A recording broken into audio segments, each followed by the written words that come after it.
Hi friends, welcome to Revathi story world. ఈ రోజు కథ వచ్చేసి రాక్షస మొగుడు పార్ట్ 20. వర్ధన్ ఎలాగోలా ఆర్యకు దగ్గర అవ్వకుండా తనను తాను నిగ్రహించుకోగలిగాడు. కానీ రాత్రి వేళ చలికి ఆర్య మరింతగా వణుకుతుంది. వర్ధన్ పిడికిలను బిగించి తన పట్టును మరింతగా బిగిస్తాడు. వర్ధన్ నుండి తన నరాలు స్పష్టంగా కనిపించాయి. మరి అతని దృష్టిని చీకటి కుమ్ముకున్నట్లు అనిపించింది. ఆర్య వర్ధన్ మణికట్టును గట్టిగా పట్టుకున్నాడు. అతను ఒక్క క్షణం సంజాయించి ఆ తర్వాత ఆర్య బట్టలు తీసేస్తాడు. అనంతరం తన బట్టలన్నీ కూడా తీసేసి వర్ధన్ ఆర్యను గట్టిగా కౌగిలించుకుంటాడు. కొంత సమయం తరువాత ఆర్య శరీరం ఇంకా వెచ్చపడలేదని వర్ధన్ గ్రహించాడు. ఆర్య శ్వాస మరింతగా నెమ్మదించింది.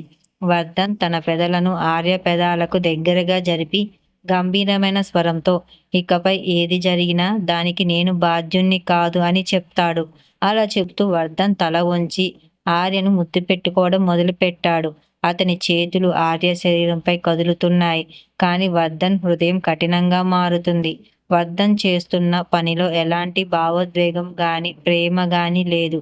ఆ రాత్రి అలా గడిచిపోయింది. మరుసటి రోజు ఉదయం 9 గంటలకు ఆర్య కనురెప్పులు అదురుతున్నాయి. ఆర్యకు నిన్న తీవ్రమైన జ్వరం వచ్చింది.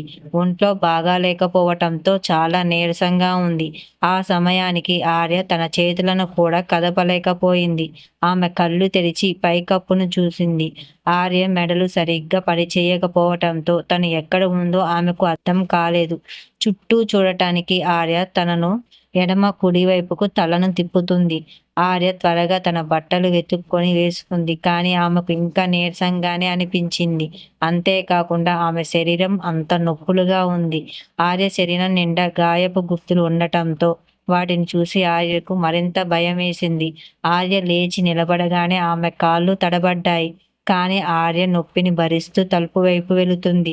తలుపు తెరవగానే తడబడి కింద పడిపోయింది. కానీ ఎవరో ఆమె నడుమును చుట్టూ చెయ్యి వేసి కింద పడకుండా ఆపుతున్నారు.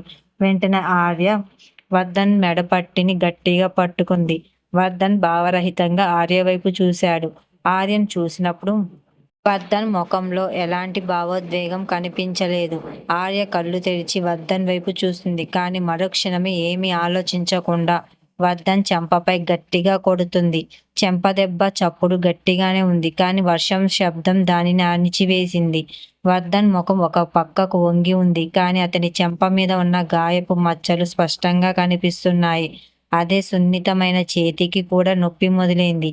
ఆర్య వర్ధన్ను తన నుండి దూరంగా నెట్టేసి ఇలా అంటుంది. నన్ను ఇలా చేసింది నువ్వేనా? నీకెంత ధైర్యం? నన్ను చంపేశావు కదా, నీకు కనీసం ఏమైనా తెలుసా అని అడుగుతుంది. వర్ధన్ దేనికి స్పందించలేదు. కానీ ఆ చెంపదెబ్బ వల్ల అతనికి చాలా కోపం వచ్చింది. వర్ధన్ ఆమెకు ఇదంతా చేశాడని నమ్మలేక ఆర్య గోడను ఆనుకొని నిలబడింది. ఆర్య వర్ధన్ వైపు వేలు చూపిస్తూ కోపంగా అంటుంది. నువ్వు మొదటి నుంచి నాకు ఇలా చెయ్యాలని అనుకున్నావు. నువ్వే కావాలని నన్ను అడవి నుంచి హోటల్కి నీతో పాటు తీసుకొచ్చావు. అదే కాకుండా మొదటి నుంచి నీ ఉద్దేశాలు చెడ్డవే కాబట్టి నన్ను అక్కడికి తీసుకెళ్ళావు. కానీ అక్కడ నాతో పాటు నీకు ఏ పని దొరకలేదు. అందుకే ఎదురు చూశావు. అవకాశం దొరకగానే నా బలహీనతను ఆసరాగా తీసుకున్నావు. ఇదంతా చేసినందుకు నీకు సిగ్గులేదా? నువ్వు ఇంత నీచమైన మనిషివి. నన్ను వదిలిపెట్టు. నీ గురించి మా నాన్నకు ఫిర్యాదు చేస్తాను అని చెప్తుంది. వర్ధన్ కళ్ళు చీకటి పడ్డాయి.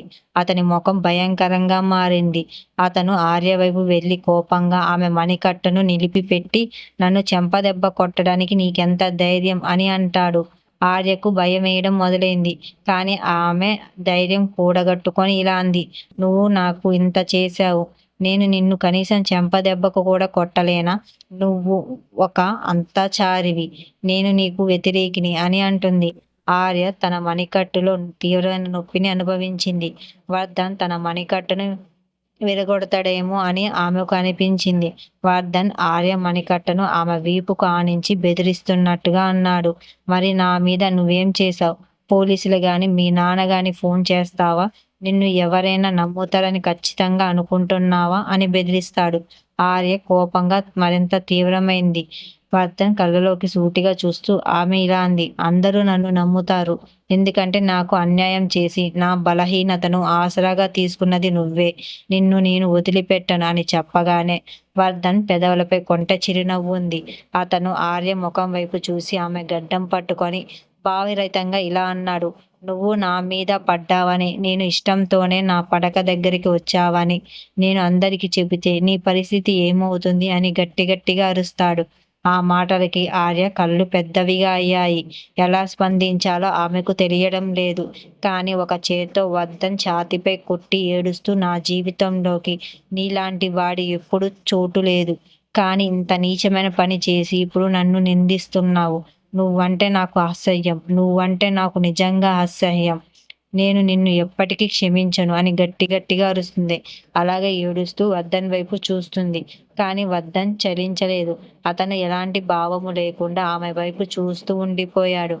ఆర్య గుండెల్లో తీవ్రమైన నొప్పి కలిగింది. ఆర్య వర్ధన్ కళ్ళల్లోకి చూసి, మీరు ఎందుకు ఇదంతా చేశారు?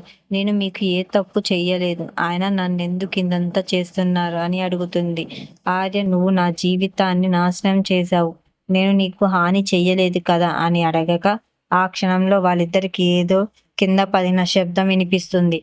వర్ధన్ ముఖ కవలికలు మారిపోతాయి. అంటూ వెంటనే వెనక్కి తిరిగి చూడగా వారిద్దరూ నిలబడి ఉన్న ఇంటి యజమానులు తలుపు దగ్గర కొంచెం దూరంలో కనిపించారు. ఆ వృద్ధురాలి ముఖంలో కోపం స్పష్టంగా కనిపిస్తుంది. నా ముసలమ్మ. వర్ధన్ ఆర్య వైపు కోపంగా చూస్తూ, అయితే మీ ఇద్దరికి పెళ్లి కాలేదా? అయ్యో దేవుడా, నాతో ఏ పాపం చేయించారు? అబద్ధం చెప్పి నా ఇంట్లో ఉండటానికి మీ ఇద్దరికి ఎంత ధైర్యం? ఇది ఘోరమైన పాపం. దీనికి మీరిద్దరు శిక్ష పడతారు అని చెప్పింది. అలా అంటే ఆ ముసలమ్మ తన ఎర్రటి కళ్ళతో వారి వైపు తీక్షణంగా చూసింది. ఆ ముసలమ్మ గొంతు విని ఆర్య భయపడి వర్ధన్ కాలాన్ని గట్టిగా పట్టుకుంటుంది. ఆ తర్వాత గ్రామ పెద్ద ఇంట్లో ఆయనతో పాటు మరికొందరు కూడా ఉన్నారు. వాళ్ళందరూ ముఖాల్లోనూ కోపం భావాలు ఉన్నాయి. ఆర్య వర్ధన్ అందరి ముందు నిలబడ్డారు. ముసలమ్మ ముఖం భావరహితంగా ఉండగా అదే ఆర్య తల వంచుకొని ఉంది. ఆర్య భయంతో వణికిపోతుంది. దానికి తోడు ఆమె గుండె పగిలిపోయింది. ఆమె తల వంచుకొని శూన్యంగా నేల వైపు చూస్తుంది. ఆ ఊరి పెద్ద మనిషి వర్ధన్ వైపు కోపంగా చూసి, ఆమె నీ భార్య అని నాకు ఎందుకు చెప్పావు? మరి ఇప్పుడు ఇదంతా ఏం జరుగుతుంది అని అంటాడు. ఆ పెద్ద మనిషి వైపు చూస్తూ వర్ధన్ తన గంభీరమైన స్వరంతో, నేను అబద్ధం చెప్పలేదు. ఆమె నా భార్య అని అంటాడు. ఇది విని గ్రామ పెద్ద భార్య కోపంగా, ఆమె మీ భార్య అయితే మీరు ఎందుకు గొడవ పడతారు? మీ ఇద్దరు మాట్లాడుకోండి, నేను చాలా స్పష్టంగా విన్నాను అని అంటుంది. వర్ధన్, ఇది పచ్చి అబద్ధం. ఏ భార్యాభర్తలు గొడవ పడరు. మీకు కూడా పెళ్ళయింది కదా, మరి మీ భార్యాభర్తలు గొడవలు పడరా? రకరకాల మాటలు తిట్టుకొని ఉంటారు కదా. సరిగ్గా అలాగే నేను కూడా నా భార్యతో గొడవ పడుతున్నాను. ఆమె చాలా కోపంగా ఉంది. దానికి తోడు నిన్న ఆరోగ్యం ఆమెకు బాగోలేదు. ఆమెకి ఇప్పుడే స్పృహ వచ్చింది. అందుకే తన మనసులో తోచని అన్ని ఆలోచనలు వేస్తుంది అని అంటాడు. అతని మాటలు అక్కడెవ్వరు నమ్మరు. కానీ ఒక్కసారి ఆ మాటల్ని పట్టుకొని ఆశ్చర్యపోతారు. ఒక మహిళ అడ్డుపడి, అయితే మీరు చెప్పింది నిజమే అన్నమాట. మీ భార్య అని మేము నమ్మలేము. ఒకవేళ ఆమె మీ భార్య కాకపోతే మీరు మా గ్రామానికి అపవిత్రం చేసినట్లే. మీరిద్దరు ఒకే గదిలో ఉండి అసభ్యకరమైన పనులు పాల్పడ్డారు అని అంటూ, ఇది విన్న వర్ధన్ కళ్ళు చిట్లించి భావీరతంగా, నేను చేసిందంతా నా భార్యతోనే చేశాను అని అన్నాడు. ముఖ్య అధికారికి ఏం చెప్పాలో తేల్చలేదు. ఆయన చాలాసేపటి వరకు మౌనంగా ఉండిపోయాడు. ఎవరు ఏమీ మాట్లాడలేదు. ఆ పెద్ద మనిషి ఆర్య వైపు చూసి, ఈ అబ్బాయి నిజం చెప్తున్నాడా? మీ ఇద్దరికి పెళ్ళయిందా లేదా? నాకు నిజం తెలియాలి అని అడుగుతాడు. ఆర్య మౌనంగా ఉండిపోయింది. ఆమె నేల వైపు తదేకంగా చూసింది. ఆమె ఒక్క మాట కూడా మాట్లాడటం లేదు. ఇది చూసి వర్ధన్ కళ్ళు మరింతగా కోపంతో రగిలిపోతున్నాయి. అతను తన పిడికిలిని గట్టిగా బిగించాడు. ఆర్య ఆమెకు స్పృహలో లేదు అని అందరికీ చెప్తాడు. కానీ అతని మాటలు ఎవ్వరూ నమ్మలేకపోతాడు. వర్ధన్ ఆర్య వైపు కోపంగా చూసి ద్వేషిస్తూ ఉంటాడు. మిస్టర్ ఆర్య, మీరు ఎందుకు ఏమీ మాట్లాడటం లేదు? మీ దగ్గర సమాధానం లేదా? మీరిద్దరు భార్యాభర్తలని మాకు అబద్ధం చెప్తున్నారా అని అడుగుతుంది. ఆర్య మౌనంగా ఉండిపోయింది. ఆర్య మౌనంగా ఉండటంతో అందరి అనుమానాలు బలపడ్డాయి. వర్ధన్కి కూడా కోపం పెరుగుతుంది. అతను పిడికిళ్ళు బిగించాడు. కానీ ఆ తర్వాత చాలా ప్రశాంతమైన స్వరంతో, నేను మీకు చెప్పాను కదా, నా భార్యకు ఒంట్లో బాగోలేదు. ప్రస్తుతం ఆమె మెడలు సరిగ్గా పనిచేయటం లేదు. ఆమెకు డాక్టర్ అవసరం అని అంటాడు. గ్రామ పెద్ద చుట్టుపక్కల ఉన్న మనుషులతో కాసేపు మాట్లాడి తరువాత వాళ్ళందరూ వర్ధన్ ఆర్యలను కలుస్తూ ఇలా అన్నాడు. ఆ తర్వాత తన మనుషులతో సుమారు 10 నిమిషాల పాటు మాట్లాడాడు. ఆ తర్వాత గంభీరమైన స్వరంతో ఇలా అన్నాడు. మేము మీకు 2 అవకాశాలు ఇస్తున్నాము. మొదటిది, ఈ అమ్మాయిని పెళ్లి చేసుకొని నువ్వే ఆమె భర్త అని అబద్ధం చెప్పడం లేదని నిరూపించుకో. ఇక రెండవది, నువ్వు అబద్ధం చెబుతున్నావని రుజువైతే ఇక్కడ నుండి ప్రాణాలతో బయటపడటం గురించి మర్చిపో. ఇక్కడ ఏ కన్య కూడా మగాడు లేకుండా కలిసి జీవించడం తప్పు.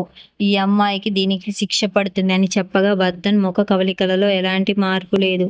అతను తన కోపంతో తన పిడికిలను మరింత గట్టిగా బిగించాడు. అతను ఏమీ మాట్లాడకపోవటం చూసి గ్రామ పెద్ద ఇలా అన్నాడు.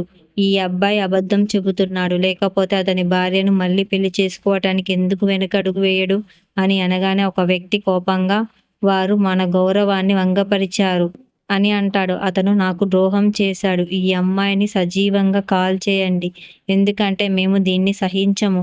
పలువురు స్త్రీలు ఆర్యను కాల్చడం గురించి మాట్లాడుకుంటున్నారు. గ్రామ పెద్దలకు కూడా తీవ్ర కోపం వచ్చింది. అతను లేచి నిలబడి, ఇలాంటి ఘోరమైన పని చేసిన వారికి శిక్ష విధించడం మా గ్రామ ఆచారం. ఇప్పుడు ఈ అమ్మాయిని తీసుకెళ్లి అపవిత్రం చెయ్యండి అని అంటాడు. వర్ధన్ ముఖ కవళికలు మారిపోయాయి. ఆర్య ఏమీ విన్నట్టు నిలబడిపోయింది. ఒక స్త్రీ కోపంగా నవ్వి, అబ్బాయి కోపగించుకోవడం వల్ల ప్రయోజనం లేదు. అబద్ధం చెప్పే ముందు ఆలోచించి ఉండాల్సింది. మా ఆచారాన్ని ఏమిటో మీకు తెలుసా? ఆమెను పవిత్రం చేయడానికి ఆమె అగ్ని పరీక్షకు గురి కావాలి. ఆ తర్వాత ఆమె జుట్టును తీసివేయాలి అని చెప్తాడు.